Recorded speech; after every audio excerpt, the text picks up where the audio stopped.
Jésus, la repentance, la rédemption, la rémission. Chers frères, chères sœurs, chers amis, nous vous souhaitons la bienvenue à l'écoute du message de ce dimanche, message intitulé « Jésus, la repentance, la rédemption et la rémission ». Nous allons entrer dans le vif du message. Nous laissons la parole de Dieu nous transporter au ciel pour écouter et suivre ce qui s'y passe. L'apôtre Jean a été ravi en esprit et, selon l'ordre exprès de Jésus, il a mis en écrit tout ce qu'il a vu. Au chapitre 5 du livre de l'Apocalypse, après que Jésus eut pris le livre dont il est le seul digne d'en rompre les sceaux, voici la louange que firent monter tous ceux présents. Apocalypse 5, les versets 9 à 14. Et il chantait un cantique nouveau en disant « Tu es digne de prendre le livre et d'en ouvrir les sceaux, car tu as été immolé et tu as racheté pour Dieu par ton sang des hommes de toute tribu, de toute langue, de tout peuple et de toute nation. Et tu as fait d'eux un royaume et des sacrificateurs pour notre Dieu, et ils règneront sur la terre. Je regardai et j'entendis la voix de beaucoup d'anges autour du trône, et des êtres vivants et des vieillards. Et leur nombre était des myriades de myriades et des milliers de milliers. Ils disaient d'une voix forte, « L'agneau qui a été immolé est digne de recevoir la puissance, la richesse, la sagesse, la force, l'honneur, la gloire et la louange. » Et toutes les créatures qui sont dans le ciel, sur la terre, sous la terre, sur la mer, et tout ce qui s'y trouve, je les entendis qui disaient à celui qui est assis sur le trône et à l'agneau, soit la louange, l'honneur, la gloire et la force au siècle des siècles. Et les quatre êtres vivants disaient Amen. Et les vieillards se prosternèrent et adorèrent.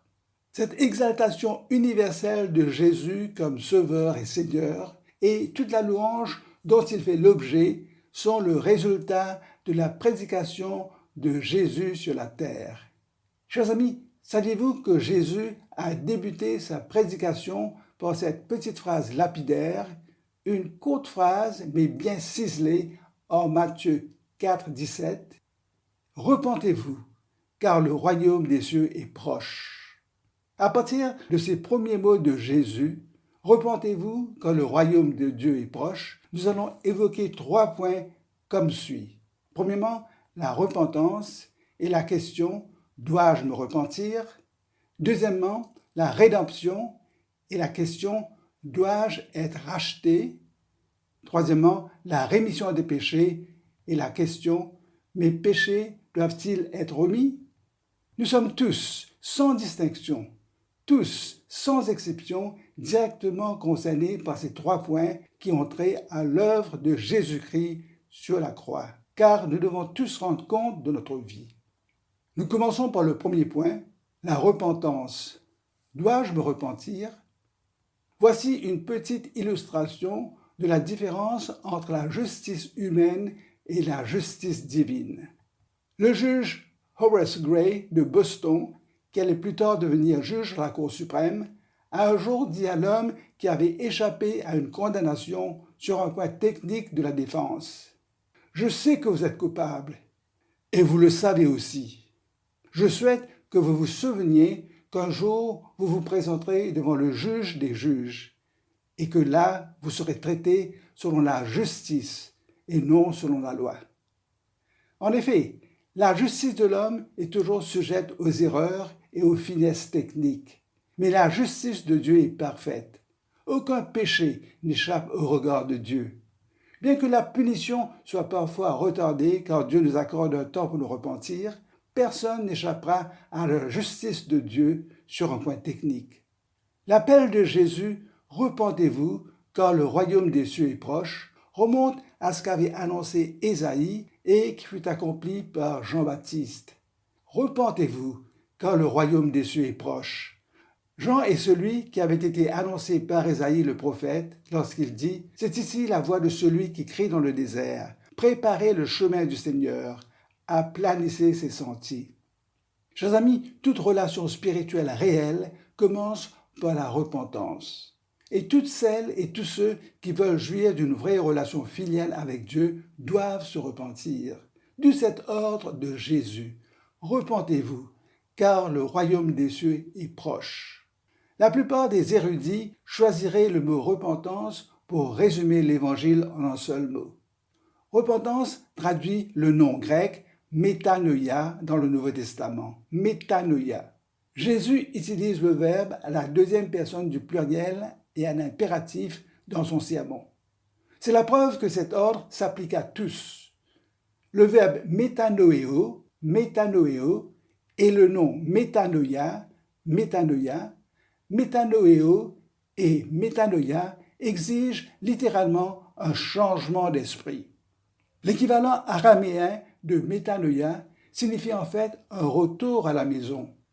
Lorsqu'après notre repentance, Jésus recrée l'image de Dieu en nous, comme nous le lisons en Colossiens 3,10, ayant revêtu l'homme nouveau qui se renouvelle dans la connaissance selon l'image de celui qui l'a créé, et lorsque nous devenons de nouvelles créatures en Christ, puisque les choses anciennes sont passées et que toutes choses sont devenues nouvelles, nous découvrons et nous réapprenons le dessein originel de Dieu pour nous. En fait, nous retournons à la maison de Dieu, nous rentrons chez nous. Jean-Baptiste est le chemin de la repentance. En Marc, au chapitre 1er, au verset 4, nous lisons « Jean parut, baptisant dans le désert et prêchant le baptême de repentance pour la rémission des péchés. » En Luc 3,3, « Et Jean-Baptiste alla dans tout le pays des environs du Jourdain, prêchant le baptême de repentance pour la rémission des péchés. » Chers amis, la préparation pour recevoir le Christ dans notre cœur et l'entrée dans le royaume de Dieu n'ont pas été inaugurées simplement à un moment donné de l'histoire par Jean-Baptiste. Mais l'accès au royaume de Dieu a été ouvert une fois pour toutes, uniquement par la repentance, ordonnée par Jésus et suivie par la foi en lui et en l'efficacité de son œuvre sur la croix et en la réalité de sa résurrection. Jésus est la voie à la grâce de Dieu par la repentance. Chers amis, pour dire le moins, la repentance et le mot péché ne sont pas populaires. Pourtant, ce premier sermon de Jésus débute par « Repentez-vous, car le royaume des cieux est proche ». C'est Dieu qui parle par Jésus, qui est venu chez nous avec un cœur rempli d'amour et de compassion. Et Jésus appelle tous les hommes à reconnaître leur culpabilité et à se détourner de leur impiété. Dois-je me repentir? Oui, une première fois pour que je fasse l'expérience du pardon de Dieu, de sa justification et de la nouvelle naissance. Ensuite, par la repentance, la Bible m'assure que Dieu me garde sous le sang de Jésus pour le maintien d'une communion avec lui.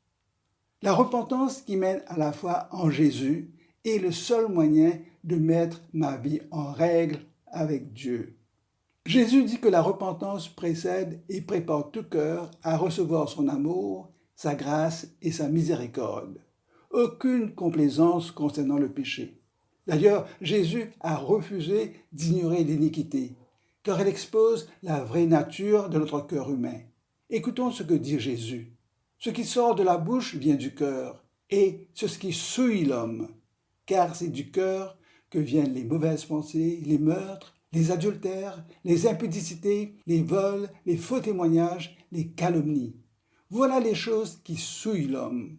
Tout cela nous prive de la gloire de Dieu.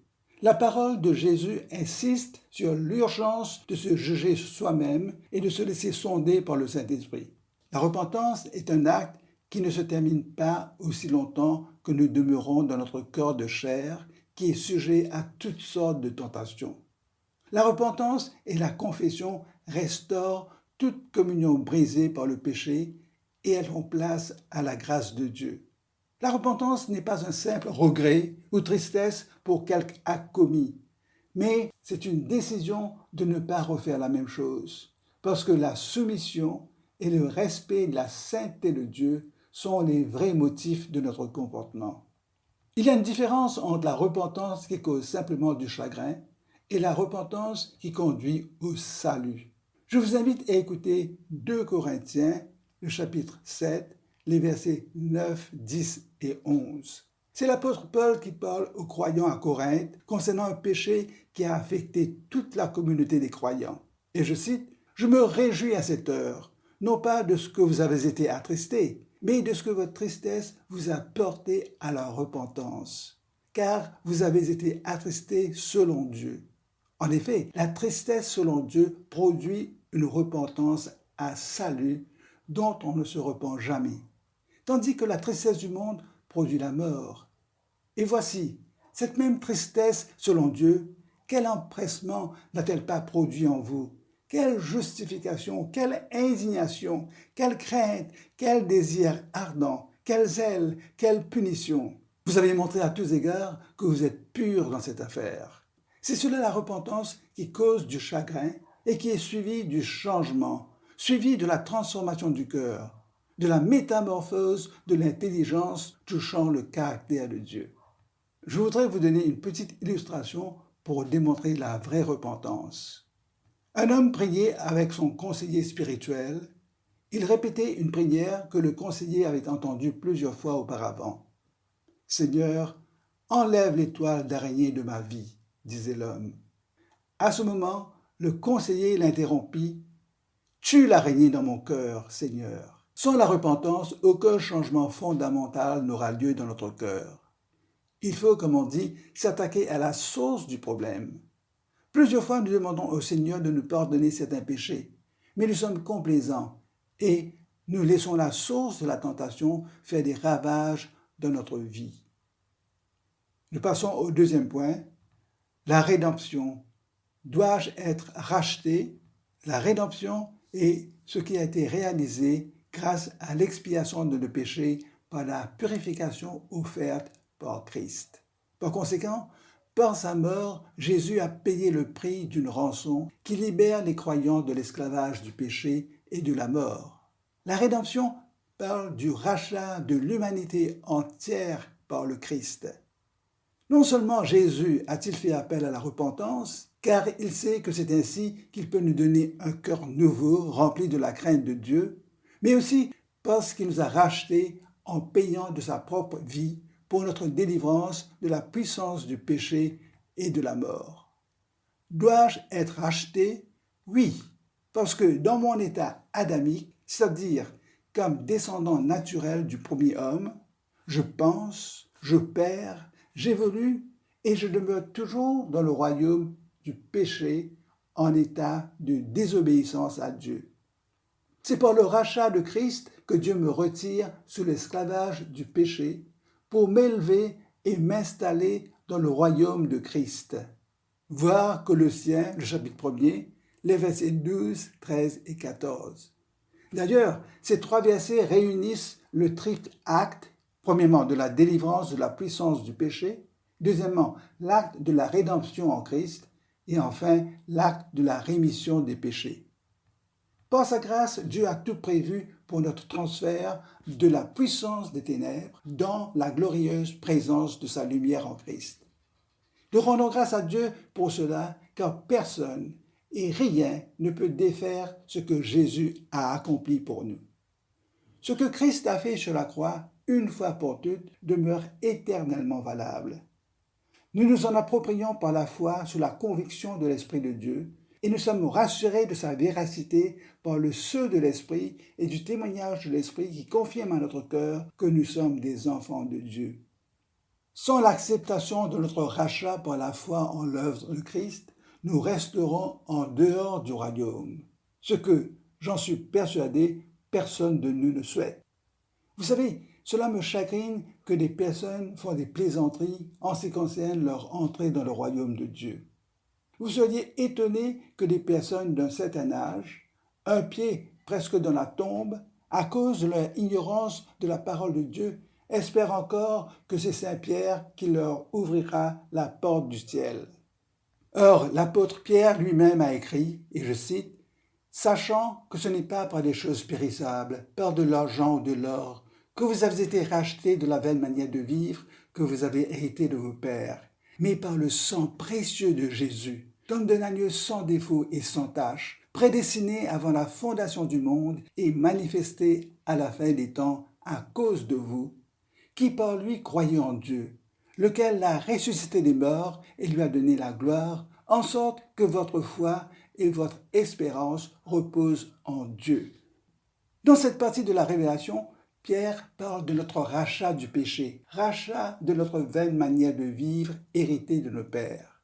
Et Pierre explique que nous avons été rachetés non pas avec de l'argent ou de l'or, comme dans un marché d'esclaves, ni par le paiement des choses sans valeur durable, mais nous avons été délivrés de la puissance du péché et des ténèbres par le sang inestimable de Jésus qui a donné sa vie pour nous. Les rachetés dépendent de Dieu pour tout ce que nous avons, le pardon des péchés, la délivrance, la justification, l'acceptation par Dieu, la grâce, la sainteté, la vie éternelle, la promesse de la gloire, nous le recevons de Dieu par un médiateur, par Jésus-Christ.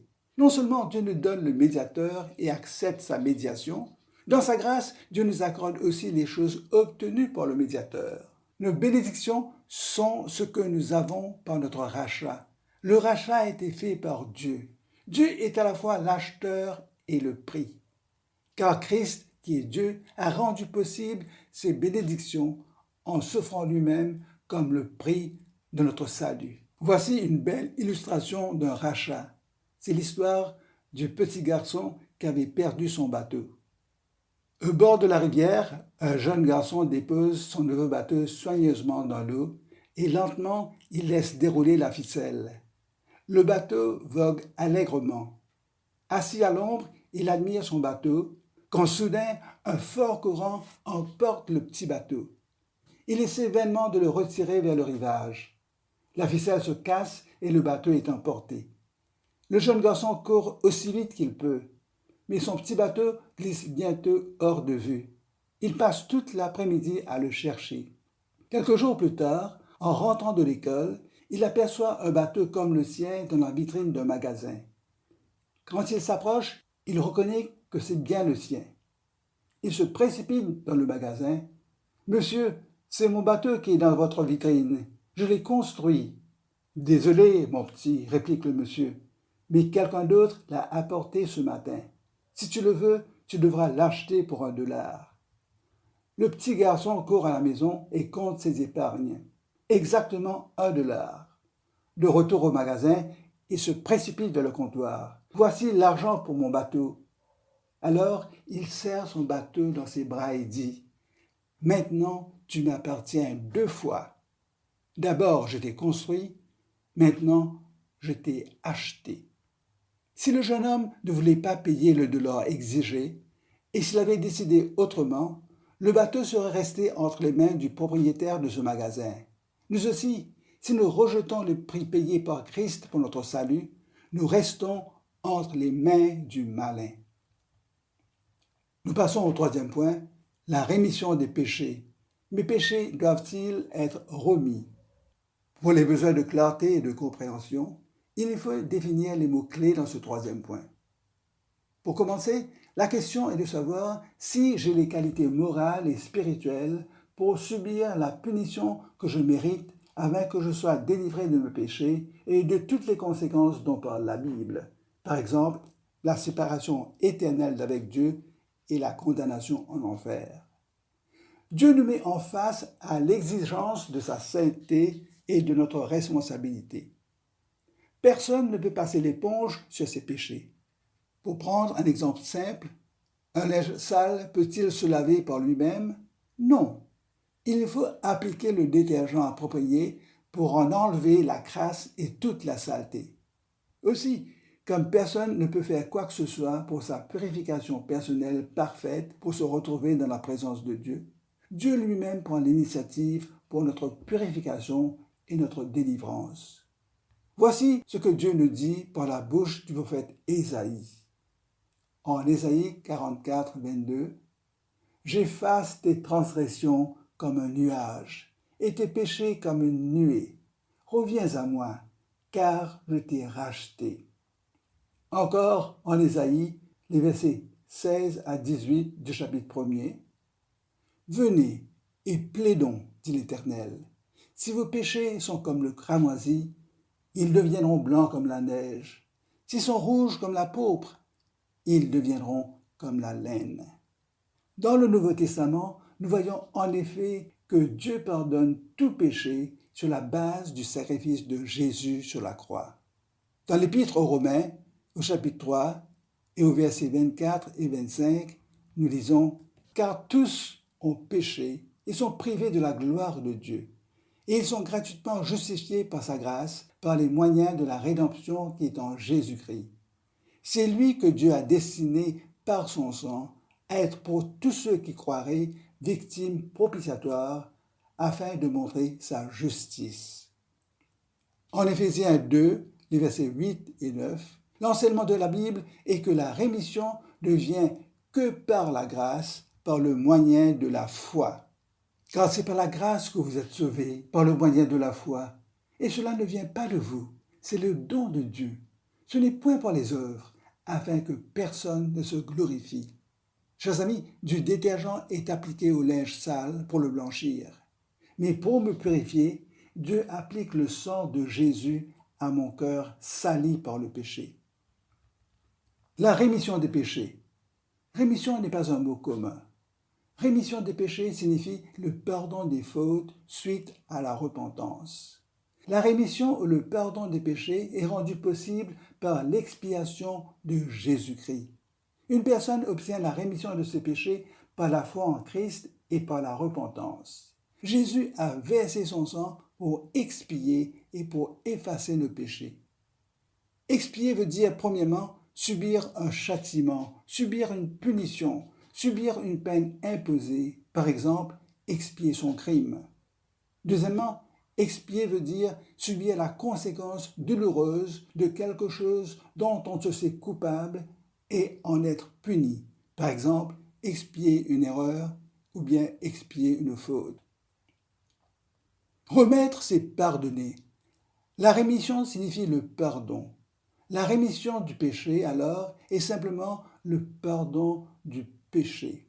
En Matthieu 26, 28, par exemple, Jésus dit « Ceci est mon sang, le sang de l'alliance qui est répandu pour plusieurs pour la rémission des péchés. » Rémission, c'est aphésis. Aphésis.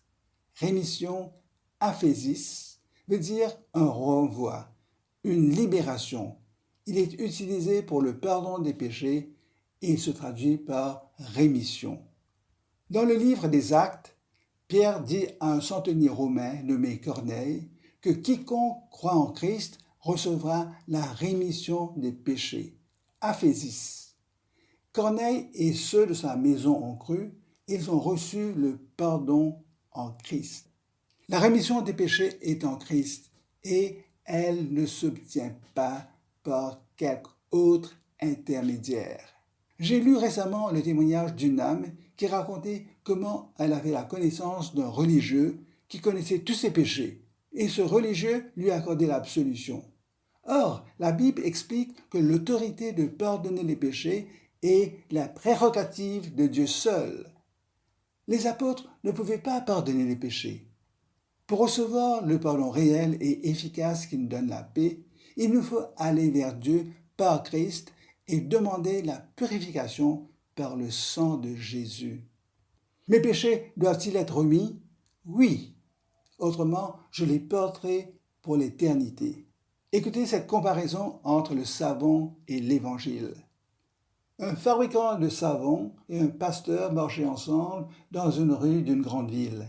Le fabricant de savon dit avec désinvolture « L'évangile que vous prêchez n'a pas fait beaucoup de bien, n'est-ce pas? Tenez, il y a encore beaucoup de méchanceté dans le monde et beaucoup de méchants aussi. » Le pasteur ne fit aucune remarque jusqu'à ce qu'il croise un petit enfant sale qui faisait des pâtés de boue dans le caniveau. Saisissant l'occasion, le pasteur déclara « Je vois que le savon n'a pas fait beaucoup de bien dans le monde non plus, car il y a beaucoup de saleté et beaucoup de gens sales autour de nous. » Et le fabricant de savon dit « Oh, voyons, le savon n'est utile que lorsqu'il est appliqué. » Et le pasteur rétorqua « Exactement, il en est de même aussi de l'Évangile. » Luc a 3 exemples de la phrase « la rémission des péchés », aphésis. En Luc 1, 77, pour donner la connaissance du salut à son peuple par la rémission des péchés. Et en Luc 3,3, il est dit que Jean-Baptiste vint dans tout le pays du Jourdain, prêchant le baptême de la repentance pour la rémission des péchés. Aphésis. Enfin, comme Jésus a commencé son ministère par un appel à la repentance, lorsqu'il est apparu à ses disciples après sa résurrection, il leur a fait cette dernière recommandation à l'effet que la repentance, métanoïa, et la rémission des péchés, aphésis, devait être prêchée en son nom parmi toutes les nations, à commencer par Jérusalem. C'est par ces mots que Jésus a bouclé sa mission parmi nous. Résumons le message. Chers amis, nous avons réfléchi à 3 points et nous avons répondu 3 oui aux questions. La repentance, dois-je me repentir? Oui. La rédemption, dois-je être racheté? Oui. La rémission des péchés, mes péchés doivent-ils être remis? Oui. Nous passons à la conclusion du message. Si nous estimons qu'aujourd'hui, le jour où Dieu nous a parlé concernant notre repentance, notre rédemption et la rémission de nos péchés, si nous pensons qu'il est trop tôt pour agir, nous ne devrions pas nous étonner que notre lendemain soit trop tard pour notre acceptation par Dieu. Chers amis, je vous en supplie, ne reportez pas votre décision. Je vous invite à prier. Prions. Père éternel, nous te remercions pour Jésus qui nous dit ce qui est prioritaire, ce qui est nécessaire pour le royaume de Dieu. Nous prions que ton Saint-Esprit nous convainc de notre état de péché et que tu mettes en nous ce désir, cette décision de repentance, que nous acceptions par la foi la rédemption obtenue par Jésus au prix de son sang et que nous ayons l'assurance de la rémission complète de nos péchés. Nous te disons merci dans le nom de Jésus. Amen. Chers tous, nous vous remercions de votre attention. Nous vous laissons les coordonnées. Appelez-nous ou envoyez-nous un message sur le 5 251 4952. Le 5 251 4952. Merci de vous assurer que vous avez agi avec sagesse concernant l'appel de Jésus pour votre repentance et la rémission de vos péchés. Que le Seigneur Jésus vous bénisse. À bientôt.